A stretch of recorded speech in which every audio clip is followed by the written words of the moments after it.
So ఎసిడిటీలో మెయిన్గా ఉండే 3 లక్షణాలు ఏమిటి? గుండెకి సంబంధించిన లక్షణాలు, తర్వాత పొట్టకు సంబంధించిన లక్షణాలు, తర్వాత మూడోది పేగుకు సంబంధించిన లక్షణాలు. సో జనరల్గా ఫస్ట్ మనం పొట్ట గురించి మాట్లాడుకుంటే జనరల్గా ఎసిడిటీ ఎక్కువ అయినప్పుడు ఈ హెచ్సిఎల్ సెక్రీషన్స్ మనకి స్టమక్లో యాసిడ్ సెక్రీషన్ ఎక్కువ అయినప్పుడు ఫస్ట్ అండ్ ఫార్మోస్ట్ థింగ్ మనకు కనిపించే లక్షణం ఏంటంటే అజీర్తి, ఇండైజెషన్. అంటే ఏం తిన్నా అరగదు, ఇమ్మీడియట్గా మనకి తేన్పుల్లాగా రావటం, లేదంటే పొట్ట ఉబ్బరంగా ఉండటం, bloating and distension of abdomen అంటాం, పొట్ట బాగా ముందుకు వచ్చినట్టు, బెలూన్ లాగా ముందుకు ఉబ్బినట్టు మనకి కనిపిస్తూ ఉంటుంది.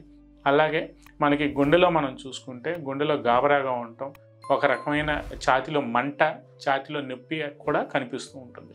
కొంతమంది కంగారు పడుతూ ఉంటారు, ఏంటో నాకు చెస్ట్లో మంటగా ఉంది, చెస్ట్లో డిస్కంఫర్ట్గా ఉంది, ఏమైనా గుండె నొప్పి వచ్చిందా అనేది.